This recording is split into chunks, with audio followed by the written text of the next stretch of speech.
Yang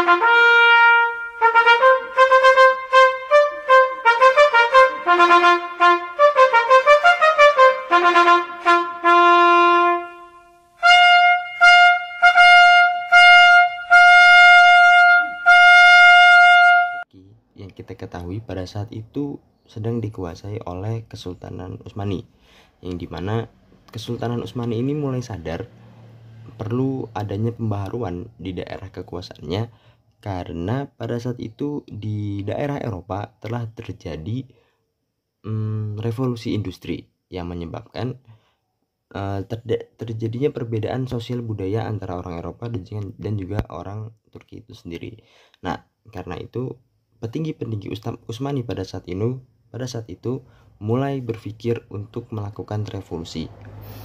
Hal ini didukung oleh para ustadz tradisional dan juga dua tokoh besar pada saat itu, yaitu Syekh Muhammad Abduh dan juga Jamaluddin Al-Afghani.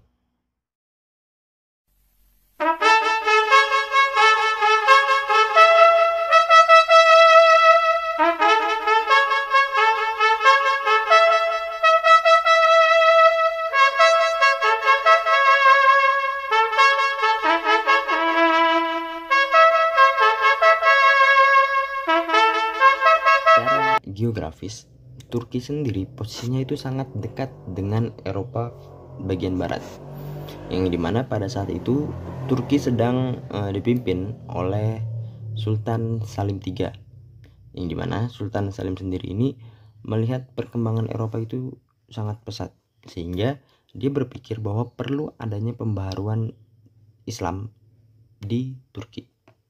Nah, dia melihat perkembangan di Eropa ini sebagai sesuatu yang mempesona dan juga sesuatu yang sangat mengkhawatirkan. Mengapa mempesona? Karena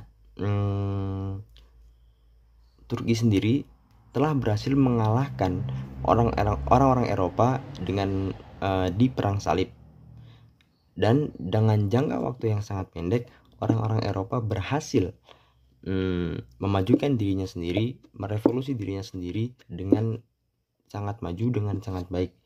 Nah, hal mengkhawatirkannya adalah karena perkembangan di Eropa itu sangat pesat, berarti itu bisa menjadi suatu ancaman bagi Turki itu sendiri dan juga umat muslim pada saat itu. Hingga saat itu Sultan Salim III mulai melakukan pembaharuan di negerinya.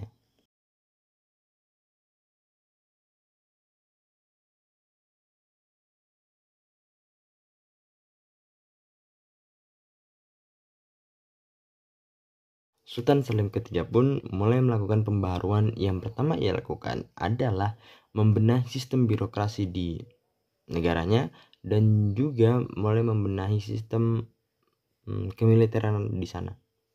Ia berusaha untuk tidak melakukan apa yang dilakukan oleh Barat, tapi dia berusaha untuk melakukan dengan cara tradisional, yaitu dengan mengintegrasikan ajaran-ajaran Islam di dalam pembaharuannya. Namun hal ini mendapat penolakan atau mendapat tantangan dari para Janissary, yaitu para tentara yang sudah mapan. Nah, kegagalan Sultan Salim III ini pun ditebus oleh penggantinya, yaitu Sultan Mahmud II.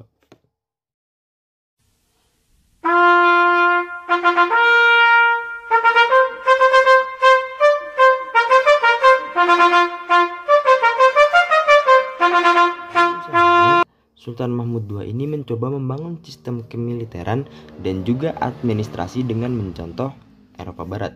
Walaupun Sultan Mahmud II ini berhasil melumpuhkan kelompok pertama yang menentangnya, yaitu kelompok Janissary tadi, ia juga mendapat tantangan lain, yaitu penolakan dari para kaum intelektual dan juga para ulama, yang dimana para ulama ini tidak setuju dengan pro Barat, dan juga kaum intelektual ini berpendapat bahwa dengan metodenya ini Sultan Mahmud itu membatasi ruang gerak berpikir para kaum intelek dan juga berpendapat gitu. Nah, setelah kegagalan yang dialami oleh Sultan Mahmud II tadi, Turki pun dipimpin oleh seorang sultan yang bernama Sultan Abdul Majid.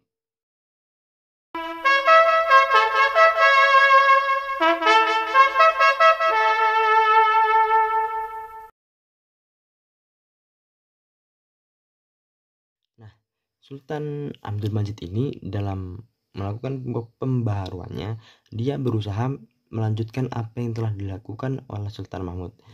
Ia melancarkan program yang disebut dengan Tanzimat dengan ide dasar yang diilhami oleh semangat westernisasi dan demokrasi ala barat, namun tetap mengintegrasikan dengan unsur-unsur keislaman. Secara umum, program Tanzimat berusaha melakukan suatu sistem hukum yang menjamin kebebasan dan persamaan bagi segenap masyarakatnya, berusaha menjadikan suatu negara itu modern dan melakukan kemajuan ekonomi dan mendorong pengembangan institusi. Namun karena Tanzimat ini, Sultan Abdul Majid itu sangat tergantung dengan negara barat dalam bidang ekonomi gitu.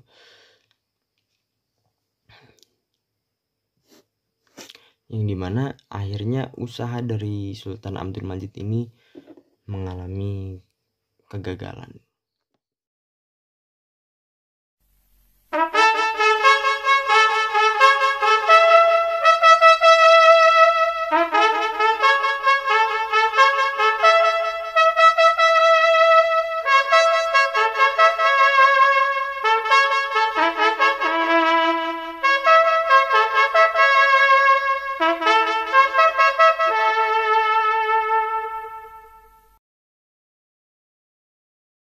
Para Utsmani muda justru menentang pembaharuan yang sekedar meniru barat dalam segala hal.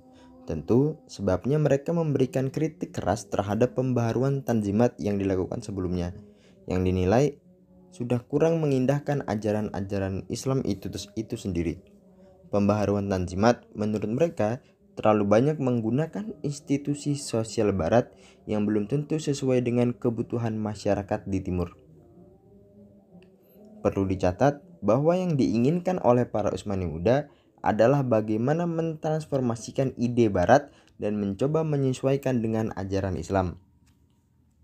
Mereka mencoba mengaktualisasikan nilai-nilai dan ajaran Islam dengan ide-ide modern, terutama yang berhubungan dengan pemikiran politik barat. Itulah sebabnya istilah-istilah seperti hubul waton minal iman atau cinta tanah air adalah bagian dari iman.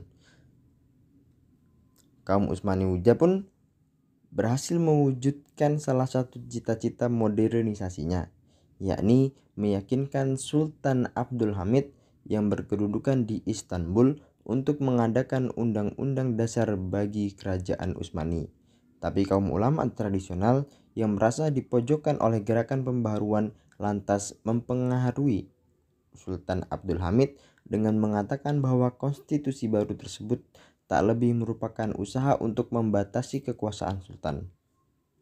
Sultan segera membatalkan konstitusi dan menindas setiap gerakan oposisi, serta menjalankan kekuasaan secara absolut.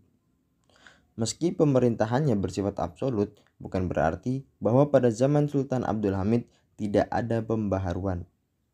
Ia bahkan mengadakan pembaharuan besar-besaran dalam bidang pendidikan, transportasi, dan juga dalam bidang komunikasi.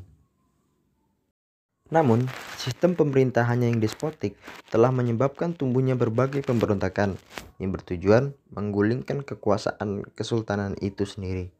Salah satu pemberontakan dicetus oleh Ali Suwafi, yaitu seorang tokoh pembaharu dari Utsmani muda. Tetapi pemberontakan ini dapat digagalkan dan berakhir dengan dihukumnya Ali Suwafi oleh Sultan. Dalam perjalanannya, pembaharuan yang dilakukan oleh kelompok Utsmani muda dapat digagalkan oleh Sultan.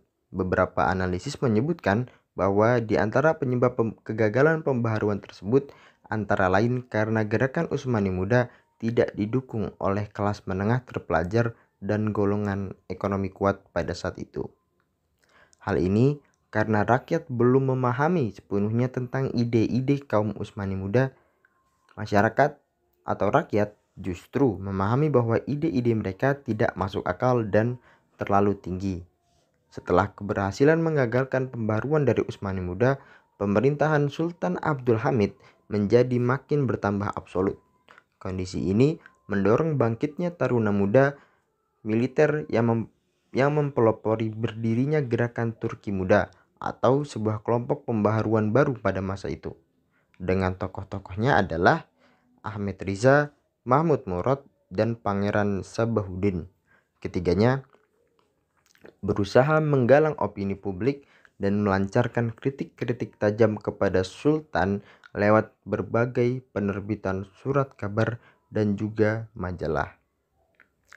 Kritikan yang dilancarkan oleh gerakan Turki Muda ini akhirnya berhasil menekan dan memaksa Sultan Abdul Hamid untuk mengembalikan konstitusi dan membuka kembali parlemen. Keadaan ini dengan sendirinya memberi peluang bagi tumbuhnya kebebasan intelektual. Kreativitas intelektual pun tumbuh subur dengan munculnya perdebatan dan polemik mengenai dasar-dasar ideologi pembaharuan Turki Utsmani. Lalu muncul 3 aliran pembaharuan dan berkembang di masyarakat. Pertama, yaitu golongan barat yang menghendaki peradaban barat sebagai dasar pembaharuan. Tokoh-tokoh yang terkemuka adalah Taufik Fikret dan juga Dr. Abdullah Jaudat. Keduanya termasuk pengkritik tajam paham keagamaan tradisional dan fatalisme Islam ketika itu. Begitu tajamnya mereka mengkritik kaum agamawan hingga dicap sebagai musuh agama. Golongan kedua adalah golongan Islam, dengan tokoh utamanya adalah Mehmet Akif. Mereka menolak ide-ide baik dari golongan barat maupun dari golongan nasionalis dan mengancam golongan yang suka sekali meniru barat dan melakukan praktek westernisasi tanpa determinasi khusus. Bagi mereka, agama bukanlah penghambat kemajuan sebagai dituduhkan oleh golongan barat. Sebagai contoh, kemajuan Jepang dijadikan model dan mengharapkan orang Islam untuk mencontohnya.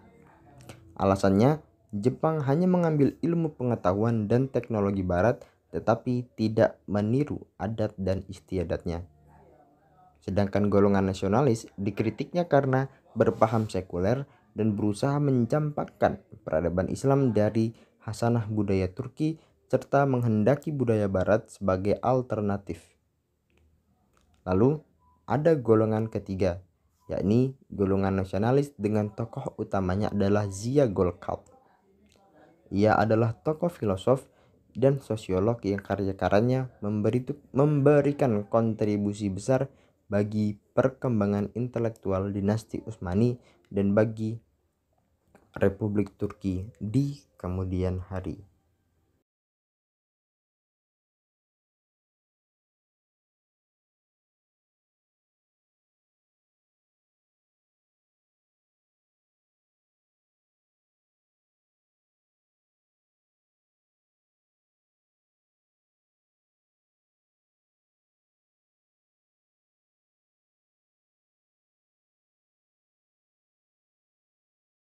Ia berusaha untuk tidak mencontoh apa yang dilakukan Eropa,